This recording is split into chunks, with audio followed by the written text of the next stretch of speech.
Hey guys, you're listening to the Energy of the Untamed Heart podcast, where we talk about uncaging your divinely gifted wild heart to be as free and expansive as you were born to be. My goal is to use our stories, guest interviews, and your questions to tease out what has been keeping your wild heart under wraps. I'm your host, Mielle Fox, and together we will shatter the myths of our old stories to set our wild heart free. So thanks for choosing you and showing up today. My guest today is Jocelyn Firth, and it turns out we're neighbors. Well, we're neighbors by several hours of driving and several hundred miles or kilometers. But, when you live where we do, neighbors are neighbors, right? And honestly, you know how I feel. We're all connected in some way. So I was really blessed to run into Jocelyn, and it turns out that we have a lot in common. She's an intuitive guide. She mentors women to help them learn how to love themselves. I mean, who doesn't need that? How to engage in some personal growth and self care, and how to let go. This is the big part, how to let go of the old stories, the patterns, and the beliefs.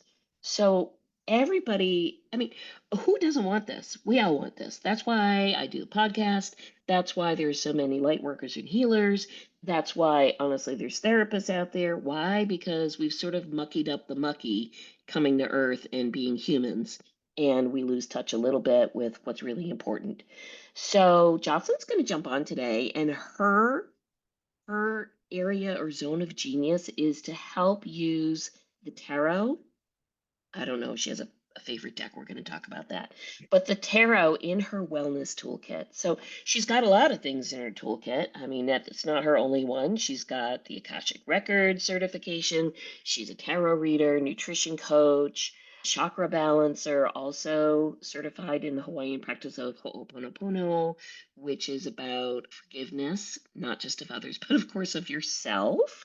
And I don't want to give it all away, so I'm going to let Jocelyn jump in, and we're going to talk tarot, we're going to talk intuition, we're going to talk wellness, and we're going to obviously talk about the journey that we're all on to remember how do we walk home to our heart and our soul.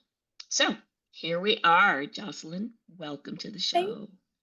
thank you for having me. I'm so excited. Yeah, I love talking everything the woo-woo, right? Like, I feel it's a woman's superpower, really, is all this stuff. I'm finding recently men don't take care of themselves this way, but women really need this nurture and need this. We live in a man's world, whether we want to admit it or not, we do. But we need this. It goes back, I think, to the old quilting bees and the sewing circles when women would get together and hash out all their problems. And we don't do that anymore. Yeah, we really don't do that anymore, and I think we don't do it for lots of reasons. Although I will say it is coming full circle, kind of like that old saying, like what comes around goes around, and if you wait long enough, it all shows up again. So I do agree that, years ago, communities would connect and collaborate with one another through this gathering of to whatever that is, create, knit, cook, which is basically, it's energetic sharing of love. And sure, it gives you a platform to vent about, what's going on the home front. But I think at a deeper level, to really put it simply, I think the capacity of women, obviously by the way we're built, is we're receivers. We're nurturers and we're receivers. We're the birther of life. We're the birther of babies. We move it all forward. Certainly isn't happening without the dudes, but our bodies are built for that. And so I think there's a lot of things that go into a female human expression versus a male human expression, because truth be told, at the soul level there is no identifiers, are you male, female, or otherwise. It's all just energy and it's all just there. But once you get dropped into your human body, things get a little different. Then we have this, oh, how do I identify? Or not only how do I identify, but how does my human express itself through different energies? And for anybody who isn't familiar with the deets on energy, energy not only is expressed in obviously vibrational wave frequencies, so it isn't totally woo. There is science behind this, everybody. But there's also, one can put the energy onto a grid where there's a female expression, a male expression, and an in between. So a mixture of the two. And again, the essence isn't female and male versus boy girl. It's really about more of a nurturing type of a expression as opposed to maybe a little bit more of an action leadership dominance kind of get it done expression, but it is certainly not gender Mm, related. But I do love that you say women tend to be a little more expressive and the men need it. Oh my gosh, the men need it. But what I believe, and I'm going to really kind of tap into your knowledge of the tarot here, is why do men struggle so much with the expression of what's going on in their world and tapping into their personal sensitivities? And my belief is because we as humans have programmed it right on out of these dudes. We yeah, have yeah, started at a young age, and cut yeah. me off because you're a mama with kids. I No, get it. yeah, yeah. No, Yeah, I have two sons, yeah. and we teach our boys to be tough, and we teach our boys not to cry, and we teach our boys, keep it all inside. And then these men are exploding, right? Like they don't know what to do with all this that they've kept inside. And we talk about how trauma is stored in the body, and women are more likely to talk to their girlfriends about it, where men are told to keep it in, keep it secretive, right? Like my husband has a friend who we highly suspect is divorced, but he hasn't ever come out and said, right? And we haven't Right. said, your marriage is over. Do you know what I mean? Like Yeah, it's so guys want to get together and either, smoke cigars, play cards, drive cars fast, get on a snowmobile, sit at the bar and have a beer, but yeah, they don't sit down at that conversation and really spill their guts like, "Oh, I'm having emotional yeah, trauma in my home," or, "This is going on in my world," or whatever that is, whereas women get together and man, it's all out on the table. yeah, Like, yeah. it's all out there. And So I the vulnerability part for men is not allowed, right? And if we're not correct, vulnerable, because we it's can't let considered those out. yeah. And it's And years it's and years and years of being told if you're vulnerable, if you're expressive, if you're in touch with your heart, you're less manly, you're weak, this is not okay. And yeah. what I have to say to that is lies, lies, lies, and bullshit. Sorry. Yes, Sorry, yes. it is not so. We But don't have to be like they say these macho men, right? And when we talk about feminine energy and masculine energy, we're not talking gender, right? We're talking correct. energy.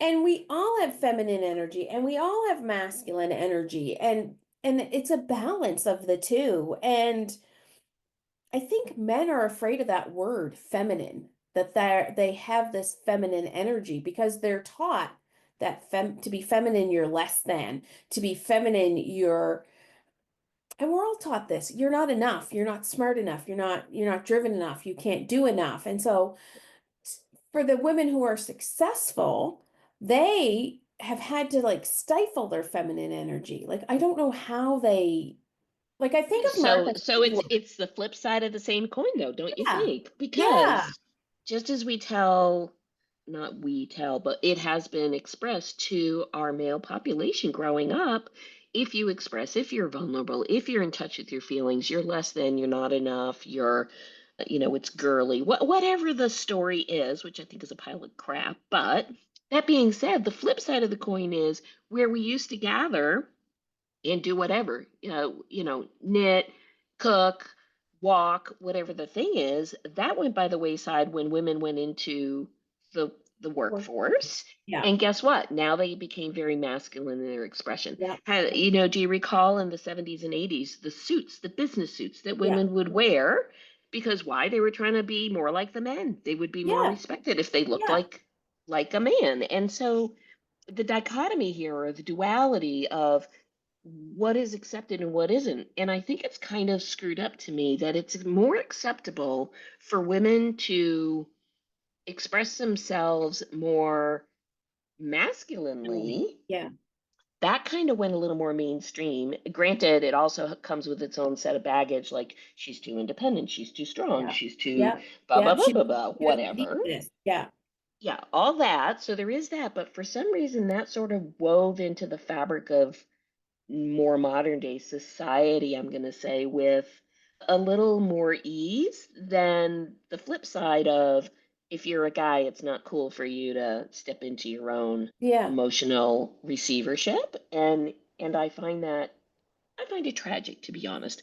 I- But I do say we are now finding ways to sort of unravel these stories, start mm, to understand that it's fine to tap into whatever you decide to tap into or not, and that it's okay. And so what I really found fascinating when I went looked at your website and looked at some of the things that you share and offer, I realized your main client base is probably women, which honestly, no shock there. I mean, truth be told, in all of these circles, it's predominantly female because I oh, just don't think I think the guys are starting to catch up, but they're not quite there. So it, kudos to the ones who are willing to put a toe in the water. Yay. it is predominantly female. However, I'm not going to say struggling, but I have an idea in the back of my head. The problem for me is I work online and you don't know who you're going to get when you work with a male, right? And I have a few people in my circle who I think would be interested in more spiritual energy who are male, but I have a hard time opening it up because you don't know where you get. Like as I post videos online now, I get, "Oh, hey, beautiful. Hi, beautiful." Like message upon message that I don't want. You know what I mean? So I think that's why women only want to work with women. It's a safety thing. But I wanted to bring back to the women being, more masculine, using their masculine energy to rise a little bit as a mother of a daughter. So I have two sons and a daughter. And I found through sports, every time my daughter behaved in a masculine way, she was punished for that, right? If she showed emotion where she was frustrated with the team or the sport or whatever, she was like, we want to raise these independent, strong women until we run into one. And that's how I feel Yes. men work, right? They want their daughter to be strong and independent, but when they run into a strong, independent person, they they don't know what to do and they don't want that, right? So there's that the flip side of that too, right? It's very hard for a woman to be in this man's world. It is, but I think it's shifting somewhat. Yeah. I do Yeah. feel it's shifting. Whether it will shift in my lifetime or your lifetime, I don't know. But I'm just grateful that the door is starting to crack open, that Yeah. people are starting to be a little bit more willing to be curious, like, what does this start to look like? And I'll just give you a quickie story. So, my folks came over from Europe after World War II, and so they had to start their lives anew here in America. So, again, it's the duality of opportunity to start something new, but yet coming over with old stories from Yes. their and Yeah. how they were raised, and then you have the trauma of wartime and all the things. And so fast forward, I was raised so I remember these stories from my mother. She's long gone, but I can remember her saying things like it's very important that you have some kind of a skill set or career so you can sustain yourself so you do not have to rely on a man. This is back in the, whatever, 70s, 80s, whatever. So that was story one, which is be independent, Yeah. lean into your strength, don't let yourself get pushed around, stand up for what you believe in, all those traits, right? And then the flip side, she would say to me, I'm not really sure I understand why you want to go on for higher education because really, if you could just marry up and have kids, then there you go. And so I thought to myself, well, this is a very strange thing because I'm being told in one hand, be the Be girly independent. girl Yeah. to attract a mate, but in the Yep. other hand, be educated and get a skill set so you don't have to rely on the mate. Yes. So it was this complete baffling back and forth of do this or do that. And when I did go for my career, I went in a time where women in my career were few to none, like literally few to none. Now Yeah. it's Yeah. the other way around, but of course we're talking almost 40 years later. And again, this shifting, I think we talk about it here, but how long will this take to sort of sway the pendulum the other way? Hard telling not now, and I don't know. I Yeah. don't Yeah, know. exactly. I don't know But how it long it's going to take, but Yeah, and what's wrong with staying home? Do you know what I mean with your So children? that's the thing. Again, Yeah, what's wrong with that? When because people now that's say, "Oh," wrong, right? but Oh, it's not. Why is it wrong? I mean, yeah, it's basically a career that doesn't go to a brick and mortar. yeah, It's exactly. a And it's career to educate, to enlighten, nurture. to nurture, to build. It is a career. You're just not going brick and mortar and collecting your Yeah, paycheck from some other third party vendor. But yeah, again, this is the programming society has put on, like, oh, the little woman stays home. Oh, the little woman pops kids. Oh, the little woman does XYZ. And I think, again, I say lies, lies, lies, and bullshit. yeah, If we just really look at it, it's just a lot of programmed information that yeah, we've sort of yeah. absorbed. And it's not people are like, "Oh, that's terrible." I don't think that it's terrible. I just think it's worth investigating, getting curious about, looking at things. Could it look a different way? Yeah, maybe it worked in 1752, but does it need to be like that in 2025? Those Yeah. kinds of things. So, what I do really love about your description of how you use the tarot as a means to channel information for people. Mm, And it isn't like a psychic reading, like woo woo, but I no. think your skill set is that you're able to interpret what these cards are pictorially representing and helping to channel what does that imply or mean to give your clients a better sense of direction, a better sense of, hey, look, you can sort of set down the mind monkey, you can let your passion become your purpose, you can use your decisions as your stepping stones to your personal empowerment. So again, when people hear the word tarot, I think there's this automatic, stereotypical, like, oh, that's so out there. But Yeah. what I really would love for you to speak about is it's not really so out there because No. the cards share information in lots of ways. I have my preferred deck personally, but I see not only are the images descriptive, but the color is descriptive. The just the information that one can glean, even if you choose not to use the little booklet that come with these decks. I would love for you to share how you feel about that, how you are Well, drawn to your deck. well, and first of all, I hear all the time. I went to a new hygienist yesterday to get my teeth cleaned, and she's like, "What do you do?" And I'm like, "I read tarot." And she's like, "Oh, I'd be afraid for you to Oh, read my tarot." And I'm like, "Why? It's only going to tell you what you already know. It's going to right. tell you what's in your subconscious. And I don't predict your future. I'm giving you a guide to do what you need to do. You decide whether you want to do it or not, right? Like, I'm not saying if you Absolutely. don't do this, your life is going to fall apart. I'm just telling you Yes. what I see in the cards today. I read very intuitively. So if your energy is very closed, you're not going to get a good reading from me, right? Like it's just, I can't read somebody that's sitting there going, "You're not going to get me. You're not going to do it." Arms folded and physically very closed off. I'm like, "Why are you paying me money? I'll take your money, but uh, Right. right? Like I don't know what your end goal was here. But my favorite tarot is the Light Seers tarot. I Um, love this deck. I yeah. love this deck. The images are Yes. modern, they're very feminine, empowered, with some masculine thrown in, so it's not Sure. all feminine, but it is my favorite deck. I have two of them. I have my upstairs Light Seer Tarot and my downstairs Light Seer Tarot. I have the new book they just came out with to talk about the symbolism. So the symbols that maybe didn't make sense to me when I was using the cards, I can now like research and see what the creator of the card was meaning by that. I find it's easy for people to understand, and the images are less scary than the Rider Waite. Now, I do use the Rider Waite as well, like the traditional OG tarot. Um, Boy, I gotta say, I started with Rider Waite years yeah, ago. Cannot. It just, cannot. I'm like, ugh, No.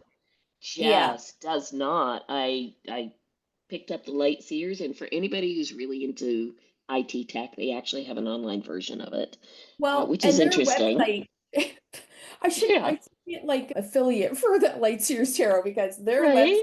is amazing, It right? is. It really is. Amazing. Yes. Yes. And yeah, and Well, what so you say is so true.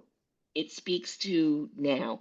yeah, yeah. Yeah. And when I teach tarot, I suggest those two decks. I say these are the two decks because people will show up with cat tarot and all these other crazy decks that I'm like, I'm not sure how you're going to learn on that, right? You Yeah. can go crazy after you know the basics, but let's stick with Light Seer Tarot right now and and the Rider Yeah. Waite.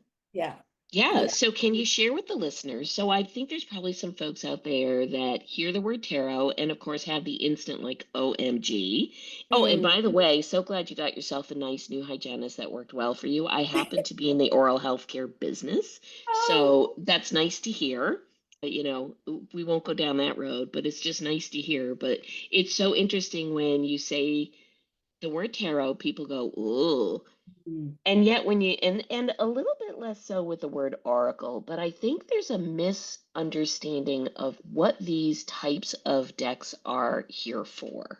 Yeah. So, could you gently share just a quickie overview of what is the difference for people who are unaware of, do I do tarot, do I do oracle? Like, Okay. what does that really mean? And why you feel drawn more specifically to one over the other? Okay, tarot, it's more of a structure. In the symbolism, in the meaning of the cards, there's more of a structure. The way the deck is set up, it's 78 cards, 22 in the major arcana, the rest are in the minor arcana, are called the pip cards. Like it is set up that way. I really flourish that way. Where the oracle, people that read oracle, I am always in awe because it's a more, I'm going to say more loosey-goosey, right? It's dependent on who has designed that deck, right? And you can have as many cards as you want. I have oracle decks that have 50 cards. I have oracle decks that have 80 cards. And the meaning is up to who designs those cards as well. And for my personality, I just need that structure. I need that set Mm. of rules that's going to keep me like, and maybe someday I'll go off to Oracle. I don't know. Right now, I'm in love with tarot. Like people will say, when you talk tarot, your whole body lights up. And I'm like, I am just in love with tarot, right? Like it's just who I am. I think it's the ultimate personal growth tool. I do. I think we read all these books and everybody's reading Let Them right now. And they're all getting stuff from them. And I think that's great.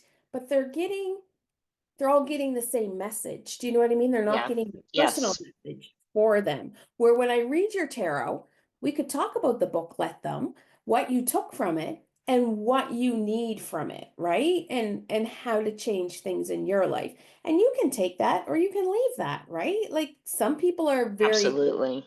open to change things in their life and they're ready to make that change. And then I've had other people in my office go, "Yeah, I'm not going to do that." I'm like, that it's like I have no judgment. When you walk out my door, I'm not sitting around going, "Oh, Susie didn't take my advice." I can't function that way, right? Like, So I do think what you're saying also, which I think is really important for the listeners and your future clients and your current clients, that the understanding that you are not saying this is how it's going to roll, that you're yeah, utilizing the gifts of what you read in the cards to share information. It is just another avenue of energetic exchange. So, anybody who kind of knows a little bit about me, my big gig that when I'm not at my regular day job is I'm fascinated by numerology, which is just yes. another energetic language that one chooses to read through the coding of numbers. It's not that it's right or wrong. It's like weather forecasting. Maybe it'll rain, maybe it won't rain. Maybe you ought to take an umbrella. You want to get wet, get wet. You don't want to get wet, whatever. And it may not even rain, but here's the information, be prepared. That's all. That's tarot. That's That's tarot. it. And you as the reader, just like as me as the reader, when people come to me and they're like, "Can you help me out?" or "Can you talk to me about XYZ?" I'm not saying you have to do anything. I'm just saying this is kind of what I see and what shows up. The beauty of people who are really tuned to whatever that messaging is because that expression is what aligns best for them. It's sort of like, some people really hear what they need to hear through movement. Runners, hikers, mountain climbers, dancers, whatever. That's how it speaks to them. That's how they know. Some people, it's music. Some people, it's planetary movement. Some people, it's tarot cards, whatever the thing may be. And I don't think it's right or it's wrong. I think people like yourself and myself, we're sort of the conduit between Yeah. what's beyond Earth, whatever that is, wherever that is, to whatever dimension you choose to believe or follow, and how willing and open are you to pick up the dang universal phone and hear the message?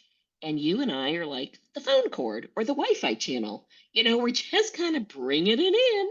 Yeah, exactly. Yeah, Exactly. I guess I'm the antenna, right?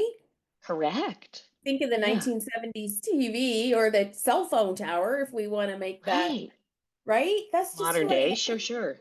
Yeah, right? yeah. And so I'm not here to say you need to do this. No, this is what you could do if you want to make changes in your life. If you don't want to make changes, and sometimes I read tarot, and I was doing this last night because I'm an exclusive membership group, the Coven of the Woo Woo Sisterhood. We do all kinds of fun things over there, but Tuesday and Thursday I go live.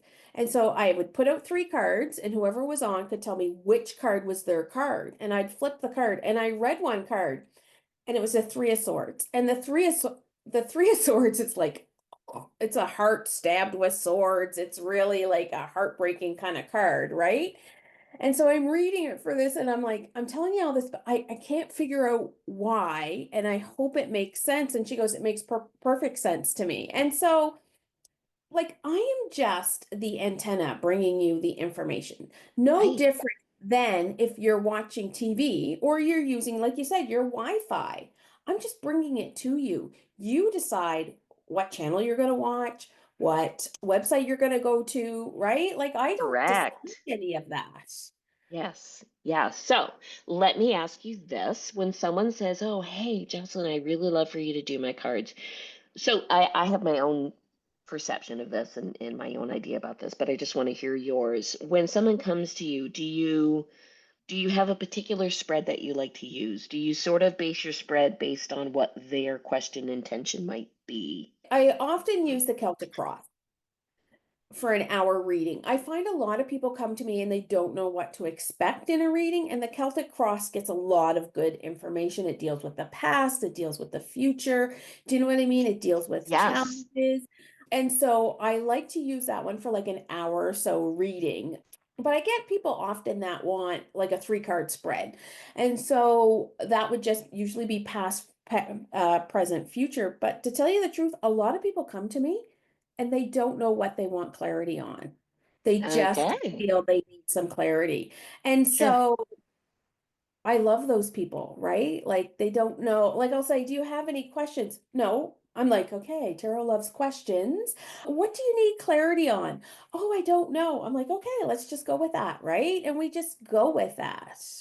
I will tell you, I was one of those people because Yeah, sometimes, and I have not only can I do my own tarot, of course, but I have friends who also read. yeah, And sometimes I go for a reading versus for myself because I don't want my own filter in the way. yeah, I exactly. don't. I want somebody who's not connected to me, meaning like a relative or Yeah, something, or in my immediate world, to give me an unbiased version of what's up.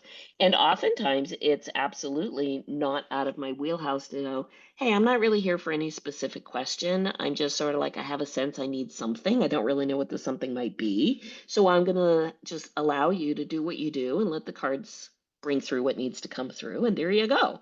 So I think the beauty in the the wiffle waffle patient who has no clue what they want is actually that they come in without too much of preconceived, yeah, I'm looking for this answer.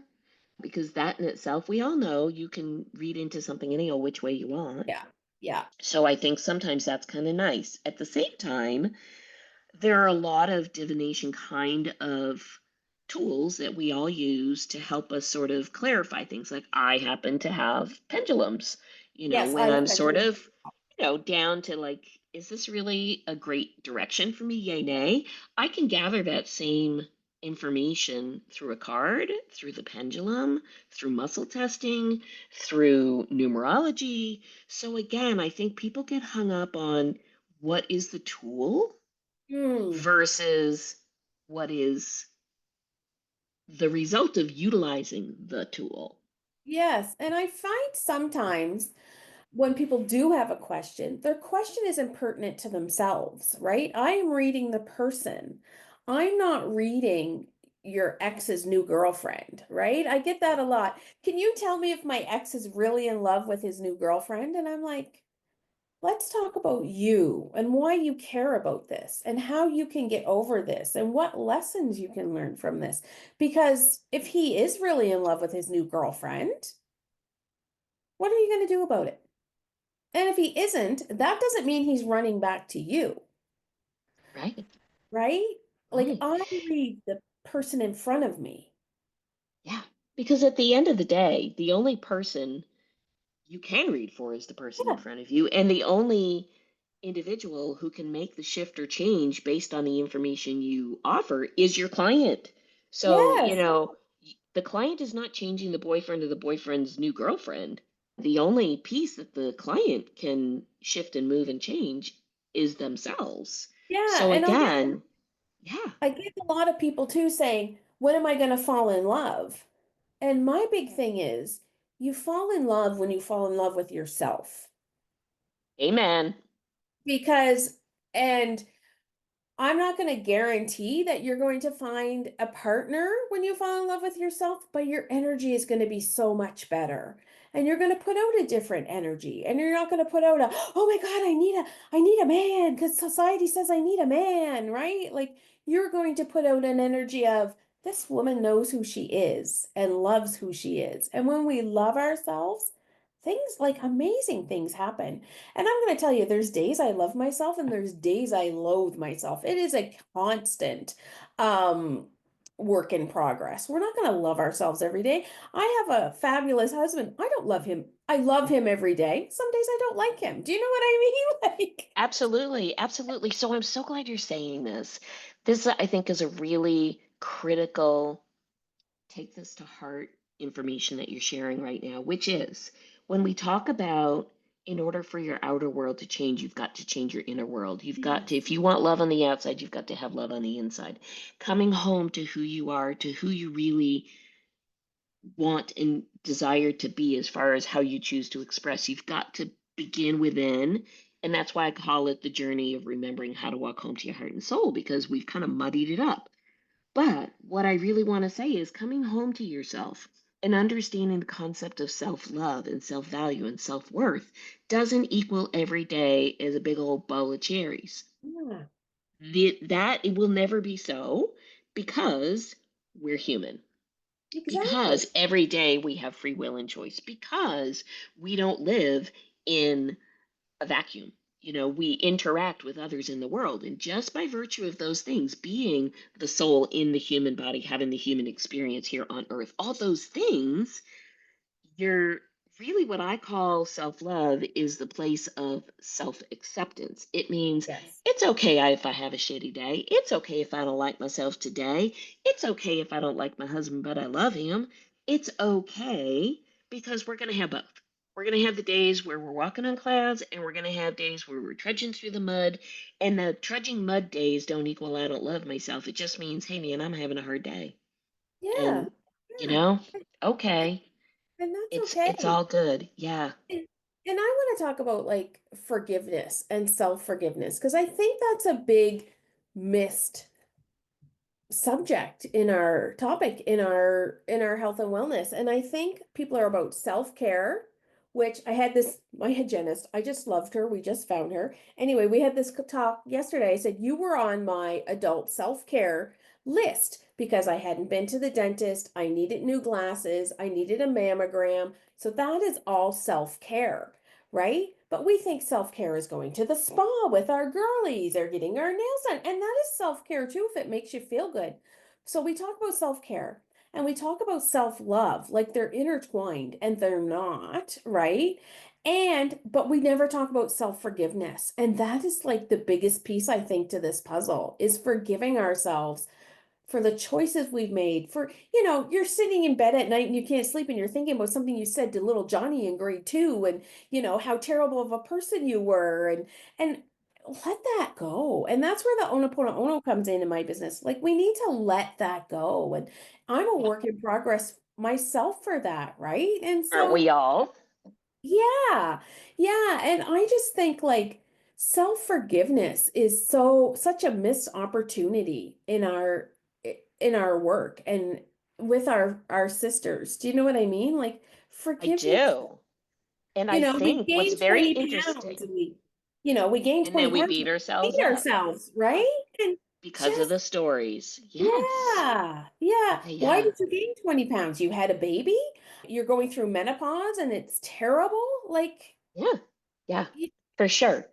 I do think, and let's just tap on this quickly, and then I know you've got a whole day of events, so we'll wrap up. But when we talk about forgiveness, again, just like people say, "Oh, you do, Tara. Oh my God, I yeah, don't want you yeah. looking into the deepest, darkest closet of my soul because you're going to pull out blah blah blah blah." Whatever. Again, these are stories and verbiage that we tell ourselves based on outside external factors that they're not truth, but okay, whatever. And I think forgiveness is the same thing. I think people have a block sometimes about forgiveness, meaning I'm not going to forgive whatever my mother, my grandmother, my uncle, my school teacher, my next door neighbor, my ex boyfriend, whatever, because they misconstrue that forgiveness equals absolution. Mm. Forgiveness equals you're letting them off the hook. Forgiveness equals, they're getting away with something. So I hear that a lot. And so let's talk about that. And I also find that people are almost more willing to offer the forgiveness outside of themselves, but the internal forgiveness of the various personas that we create through our life, the 2 year old, the 4 year old, the 7 year old, the 13 year old, and all those things, all those personas of our actual self, that there is a reluctance as an adult to forgive those various personas through our lifetime. And it's almost like the last frontier, the final turning of the key, right? Like I've got the key in the lock, but oh my God, I can't turn it. And it's interesting to me, these two different components are aspects of forgiveness. Well, yes. My background is my first husband was very abusive. And one day my mother said to him, "Don't you hate him?" And for a long time I did. I did hate him. But I don't now. I feel sorry for that man. He doesn't have a relationship with our oldest son. He doesn't, I see a lot of mental health issues. Yes, I have forgiven him. Do I want a friendship with him? Do I want to talk to him? No. Do I want any connection with that man? No. But I'm not harboring that hate and carrying that along. And that is for me. He doesn't know I forgive him. He thinks, oh my gosh, and here I am talking about him. Our oldest son that we have together is 32, and he goes, "My father thinks you talk about him constantly to everybody and how shitty he was." And I hardly even think of him, right? Like, so he needs to do his own forgiveness. But I think when we fail to forgive, we fail to change our story. And, we can hang on to that. And people have had terrible, terrible traumas happen to them, right? And we can't quantify a trauma because what's a trauma to me might not be a trauma to you, right? And so what I'm carrying from when I'm 2 and 4 sometimes becomes my story, and that's why I can't forgive it. And that's why I can't say, like, that wasn't my fault. Let it go. Because I think somewhere in our intuition tells us, not that it tells us, but our mind says our intuition should have known that was wrong. But when you're in a power dynamic that isn't equal, of course your intuition's going to tell you that's wrong, but you aren't in the position to do anything about it, right? Like Absolutely. that's what happens there. And that's why we lose our intuition too, right? Because your intuition is saying, this isn't right, this isn't right, this isn't right. Even like as something as simple as like maybe stealing a candy bar from a store with a bunch of friends, right? Your intuition is saying, that's not right for me to do, but you do it, you do it because you're in that group and you feel that pressure and you feel there's no way out. And that's how we stop listening to our intuition and stop feeling into these energies because sometimes they're out of our control and what we're going to do. Kind of got off on a tangent there. No, but it's the truth. It's the truth. And I'm the listeners can't see this, but I'm cracking up about the candy bar story because I'll tell you, when I was a little kid,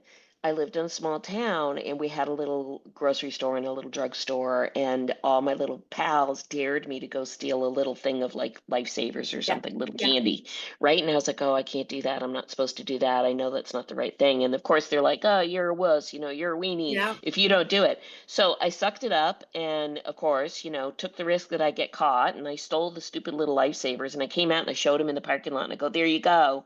And they're like, oh, oh, oh, so cool. Okay. I went back into the store and I put them back where I found them after because I felt so bad. Like, this is not the right thing for me to do. And I know this. But Yeah. I mean, it's funny now. I'm in my 60s. It's hilarious now, but it wasn't funny that day. I was like sweating bullets. But I mean, so stupid, right? But I think that's the truth. We tell ourselves stories, and here's the deal. To me, the stories are only the value of what you choose to connect to them. They're Yeah. only held by the tethering that you choose to apply to them. And when you're willing to cut the tether and not hold the judgment, not hold the story, that is when the key in the lock to forgiveness can start to turn. But if you're Yeah. not willing to let the go and let go of what does it represent and mean to you, and what have you attached to it, it sure is hard as heck to turn the key. Well, and So, like yeah, with forgiveness, when I forgave my ex-husband, he doesn't know I forgave him. I didn't right? write him a big letter and say, hey, shithead, I forgive you, right?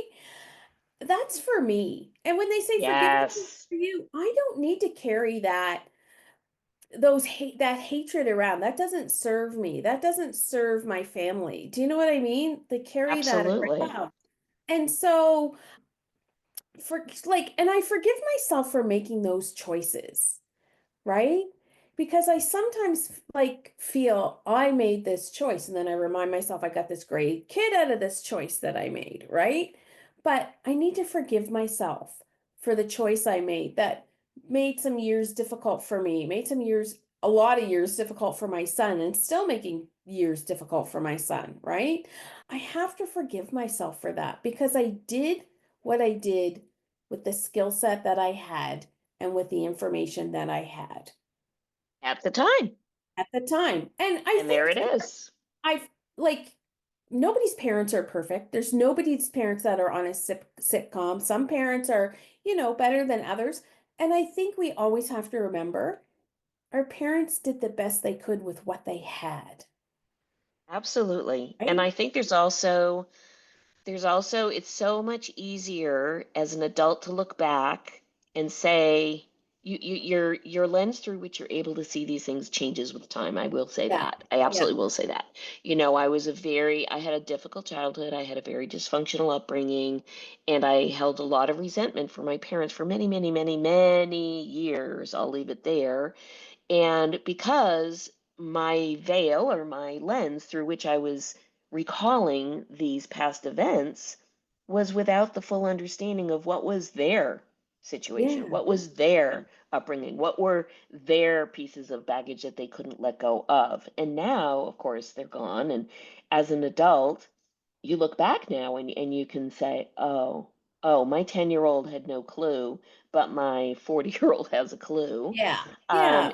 And I will say my forgiveness practice towards my parents and many of the things that occurred in my younger years occurred after they left the earth because Yeah. I wasn't able while they were here to truly work through it. And because of what I choose to believe in, I fully believe that that forgiveness practice has validity, has still done its job, has still allowed me to grow and move forward and be a nicer, kinder version. And because I chose to the put the baggage down, because I don't need to carry it. I just don't need to No, carry it. Yeah. no, So it's listen, yeah. Oh gosh, we could so go on funny for that hours. the Ten of Wands is haunting me lately. In the last week, I have pulled the Ten of Wands about 20 times for somebody else, for me, I've had it pulled for me. And that is all about your burdens and like laying them down or managing them, right? And so, there's lessons for everybody in the tarot. It's just about helping you become the best version of yourself. Absolutely. Who doesn't want that? So Yeah. listen, as we wrap up, let everybody know how can they find you? I know you have a website. You've created a beautiful 365 page supportive book that people can find as well, and your membership. But share with us how, if people want more of you, if they want to have a reading, if they want to dig in and maybe learn, how do I teach myself how to work with tarot? How can they get that support with you? Well, my website is ravenhearttarot.com. And I teach intro to tarot. I do a level 2 class where we're talking intuition and storytelling and questions because tarot loves questions. And we're doing like weeks and weeks and weeks on questions. And what question would you ask here? And how would you frame that better? And, things like that. The Coven of the Woo Woo Sisterhood is my exclusive Facebook group. And it is a membership. So you pay $9 a month, but you get like 2 readings a week in there. And sometimes they're personal, sometimes they're for the collective, right? And you take what you need and you leave what you don't. You can sign up for that on my website. You can reach out to me on my website. Like, I think that's probably the best. Across all socials as well, I'm Ravenheart Tarot. I'm on TikTok, Facebook, Instagram, if you want to find me there. On Amazon, I am not Ravenheart Tarot, where my books are, and I have a beautiful new journal to help you learn tarot. And then I have some ebooks that are like 365 daily card polls, but they're on there under Jocelyn Firth. But you can find those on my website too. They're there too. At least that's what my husband tells me because he does it. Um, so I appreciate you having me on today. I love talking to other women about energy, and there's always such a great connection with energy-centric women, don't you find? Like such great Absolutely. conversations. Yeah, it's a beautiful conversation. I'm so privileged and honored that what started out as a whim, like, oh, I'll do a podcast, what the hell, has now turned into this just unbelievable network of connecting with other humans who are really tapping into how can we better the collective. In what way? How can we do our part to uplift everybody? And this is it. Gosh, I'm so grateful to be able to bring the conversations forward, shine the light of awareness on what we all know is the elephant, which is we've been told it's not okay to express ourselves, it's not okay to own our power, it's not okay to be in our truth. And again, like I said at the beginning of the podcast, lies, lies, lies, and bullshit. So, it's time to put the bags on the curbside, people, and start living life, your best life. Is it perfect every day? No, but so what? It's your best life. Do it up. So, yeah, that's where we're at. And then I say to people, if you love the episode, share it, man. Tag somebody, subscribe, do whatever the hell you gotta do. Go to this lady's website, whatever that is. Like ripple it out, because this is what we're here for. This is what we're here for. What we're here for. We are the Oh my modern day gosh. witches. I, you know, I think it's great. However, we can help share it and get the messages forward. I think that's really the ticket. Yeah. So, Jocelyn, oh my gosh, I'll probably end up on your doorstep. We don't live that far apart. I might be heading that way maybe over the summer or something. So, with Come visit that, me. I would love to. Let So me we're know. gonna, I sure will. We'll wrap Yeah. this up here on this episode for the podcast, and I will push the stop record, and then we'll get all this in the show notes for you. And for everybody listening, we're gonna do this again next week. And it's been a pleasure to speak with Jocelyn today. Just so good. I love these Thank you so convos. much. Thank you. Thank you. Absolutely. Yeah. Absolutely.